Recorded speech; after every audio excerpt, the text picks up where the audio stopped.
예, 반갑습니다. 일단원 화학의 언어 11번째 시간입니다. 생물한테 제일 중요한 원소는 무엇일까요? 선생님이라면 탄소, 수소, 산소를 선택해 볼 것 같습니다. 왜냐하면 인간을 이루는 원소 중에 산소와 탄소와 수소가 가장 많기 때문이죠. 자, 생명을 이루는 단백질, 포도당, 지방, 비타민 이런 많은 영양소들은 실제로 탄소, 수소, 산소로 이루어져 있는 화합물들입니다. 이런 화합물들을 유기화합물이라고도 부르는데, 그렇다 보니 이런 유기화합물의 조성, 즉 어떻게 이루어져 있는지를 알아내는 일은 굉장히 중요한 일로 자리잡게 됩니다. 자, 그래서 오늘은 유기화합물의 실험식을 구하는 것을 배워보겠습니다. 자, 유기화합물은 앞에서도 말했듯이 탄소, 수소, 산소로 이루어져 있습니다. 자, 이것을 구한 과학자가 바로 리비히라는 과학자인데, 유기화합물에서 탄소, 수소, 산소가 얼마나 들었는지를 알아내게 됩니다. 그럼 이 과학자가 개발한 방법으로 포도당에 탄소와 수소와 산소가 얼마나 들었는지 한번 실제로 그 과정을 따라가 보면서 알아보도록 하겠습니다. 포도당의 실제 분자식은 C6H12O6 이런 모습입니다. 자, 이 아래 이 복잡해 보이는 장치가 바로 원소를 분석하는 장치입니다. 이 원소 분석 장치로 어떻게 유기화합물의 실험식을 구하게 되는지 한번 해보겠습니다. 자, 처음에 이런 연소로에다가 탄소와 수소뿐만 아니라 산소도 포함될 수 있는 시료를 이렇게 넣어둡니다.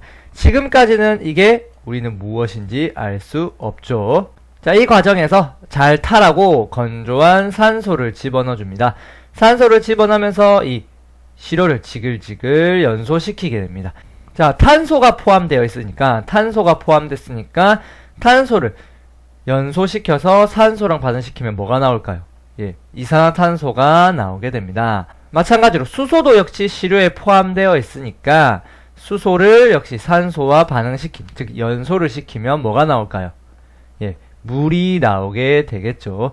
즉 탄소와 수소를 포함한 시료에서는요, 물과 이산화탄소가 이렇게 발생하게 됩니다.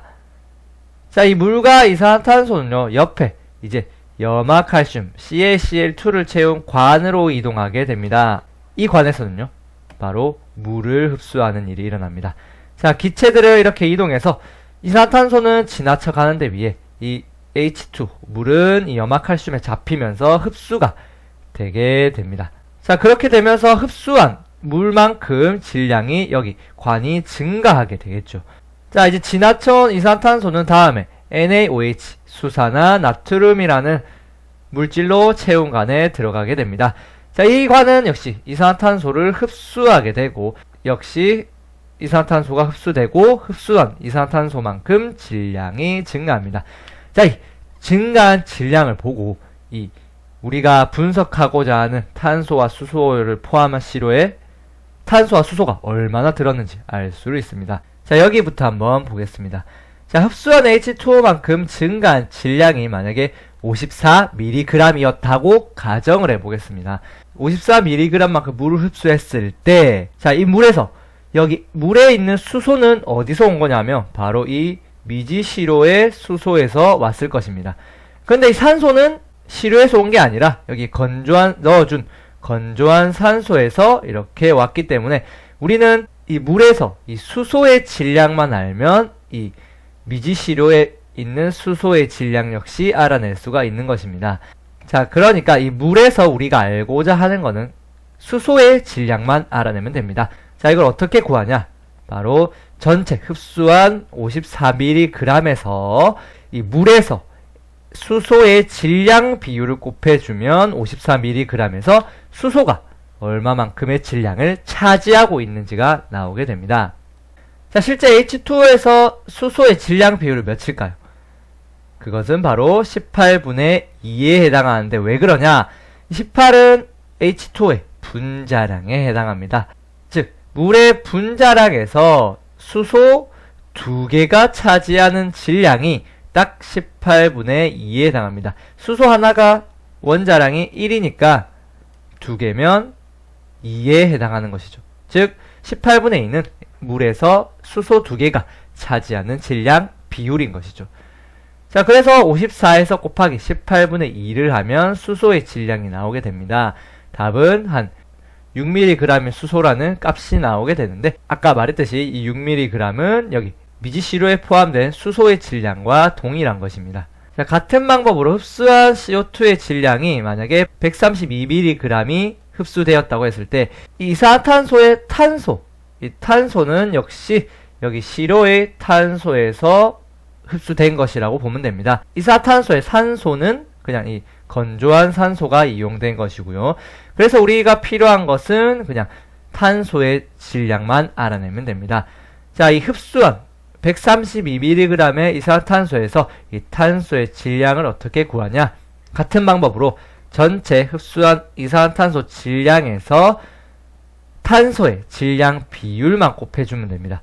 자, 그래서 44분의 12를 곱해주게 되는데, 44는 이산화탄소의 총 분자량이고요. 이산화탄소의 분자량에서 탄소 하나만 있죠? 하나가 차지하는 원자량이 바로 12가 되죠. 그래서 44분의 12를 곱하게 되면 36mg의 탄소가 있다는 계산 결과가 나옵니다. 6mg의 수소가 시료에 들어있고 36mg의 탄소가 이 미지시료에 들어있음을 알아냈습니다. 자, 그럼 이 미지시료에 만약에 산소도 포함되어 있었다면 산소는 몇 g인지 어떻게 할까요? 이 미지시료의 총 질량을 알면 되겠죠. 만약에 미지시료가 90mg이었는데 탄소가 36, 수소가 6이면 바로 나머지 48이 산소의 질량이 되는 것이죠.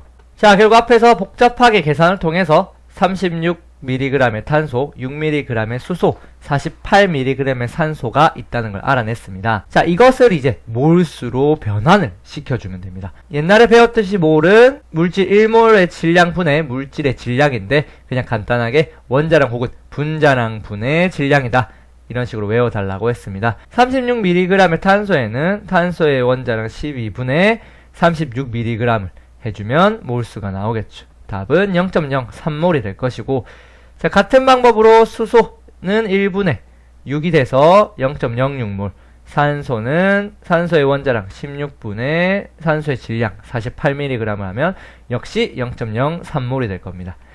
자, 그러면 탄소 대 수소 대 산소의 몰수 비율을 보면 0.03 대 0.06 대 0.03으로 1대 2대 1이 됩니다. 결국 우리가 분석하고자 했던 저 유기화합물 시료에는 탄소, 수소, 산소가 1대 2대 1의 비율로 들어있었다는 사실을 알게 된 것이죠.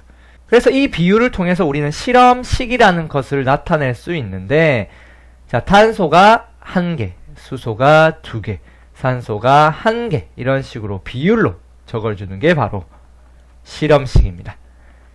자, 그런데 1은 화학식에서 생략을 하죠. 그렇기 때문에 CH2O 이런 식으로 적어줄 수가 있습니다. 이 장치를 통해서 우리는 여기 들어있는 시료가 CH2O라는 실험식을 갖는다는 것을 알아냈는데, 하지만 우리가 아까 포도당의 분자식을 알려고 했죠. 포도당은 C6H12O6인데 우리가 얻은 것은 CH2O죠. 앞에서도 말했듯이 실험식은요, 단순히 비율만 나타낼 뿐이지 분자식을 완전히 나타내는 것은 아닙니다. 실제로 포도당의 탄소, 수소, 산소의 비율도 1대 2대 1입니다. 왜냐하면 6대 12대 6이니까요. 이것도 역시 약분을 만약에 한다고 하면 CH2O가 되는 거죠. 그래서 1대 2대 1이 됐죠.